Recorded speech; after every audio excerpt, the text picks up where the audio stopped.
On this channel, I've been talking in a series about how we can connect deeply with others. But what if it doesn't feel right to engage in deep connection with someone in a particular moment? I'm going to have a little chat with you about this in today's video.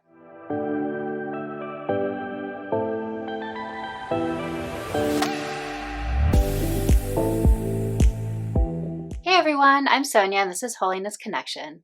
And I wanted to do this Deep Calling Deep video as sort of a follow-up to some of the other ones I've been doing where I've explained kind of both techniques almost for like how we can sort of feel into that presence type of deep connection with someone.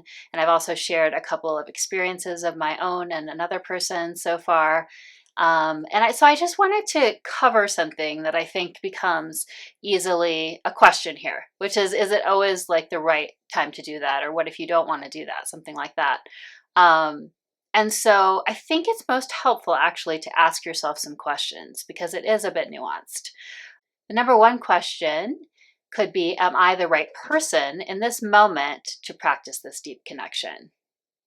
So for example, with that young woman that I talked about in a previous video where we, we in the moment at a retreat I was at, like were indirectly, interacting. But let's say the woman had been reactive towards me and stormed off. I mean, does that mean that I should have then followed her or something like that? Like if, that would have indicated to me that she wasn't in a place where she wanted to interact with me.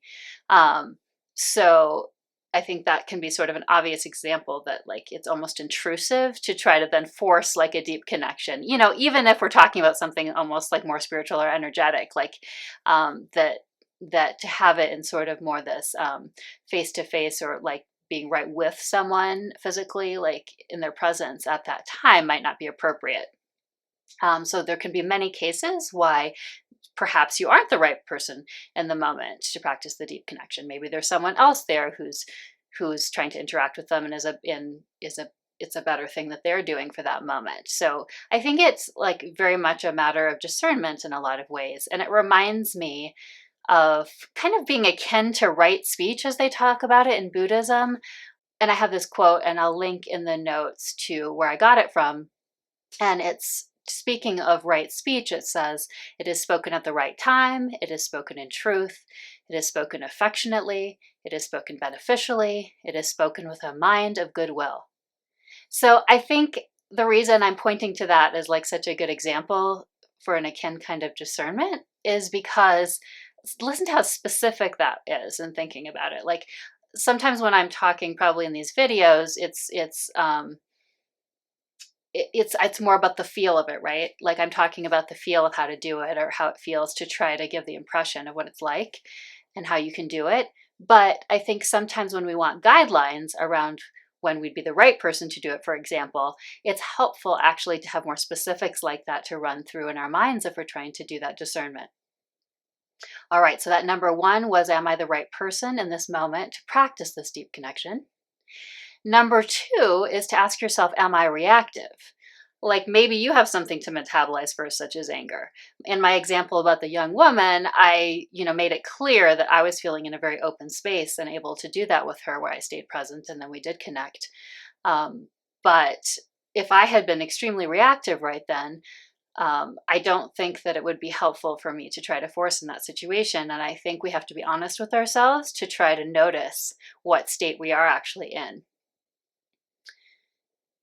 Number three, the final question I have is, am I forcing myself to do this deep connection interaction? So you do not have to force yourself to do this type of engagement. And I mean, I think it's important to note that you are most authentic when you're not spiritually bypassing, when you're honoring where you're at in a given moment, not to mention that you're not really present if you're suppressing something.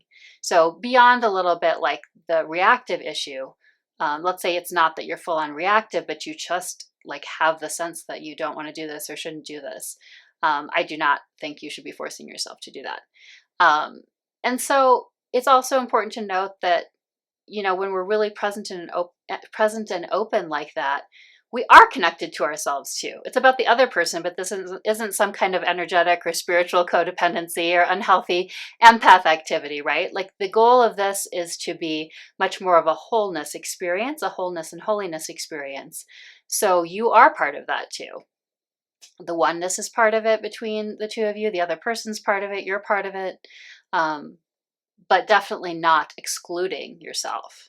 And I also strongly believe that if we are connected to ourselves and spirit simultaneously, then we will sense or feel or be guided and maybe can listen then to what's right in a moment and to what is the next step.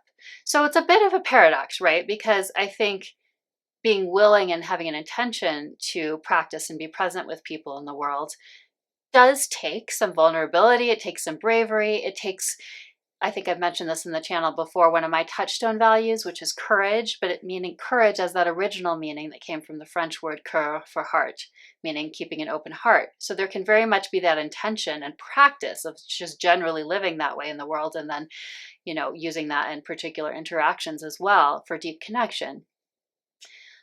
So it does take some intention, right? And like maybe getting past occasionally not feeling like practicing or being present in the world, like that can be a tricky thing, right? Because when is it that we really shouldn't be doing it and are suppressing versus when is it that we do need to kind of give in, almost surrender into the presence and the oneness. And so there's no perfect answer to that, but I just want to point out that I don't think it's all one side or the other there. So I wanted to make that clear, especially like I said, because I think the focus has been on sort of the feeling aspect of it in the previous videos. So let's say you don't practice something in the moment. What then? I mean, you're still there with that person, assuming they haven't moved away or you haven't moved away. I mean, I think it's going to depend on the situation. Perhaps you can hold the connection more lightly, like almost as if physically akin to if you'd be standing farther apart from someone or not like, getting right up close to them, doing that sort of spiritually or energetically too. You can sort of have an awareness of someone without feeling like you're as directly interacting. Or if you need to leave, you can always wish them well through prayer or incorporate them into a metta loving kindness meditation, for example, or whatever method fits for you. And I think it's just in general, like taking it even beyond, like more into the oneness and even beyond yourself and whoever this other person is.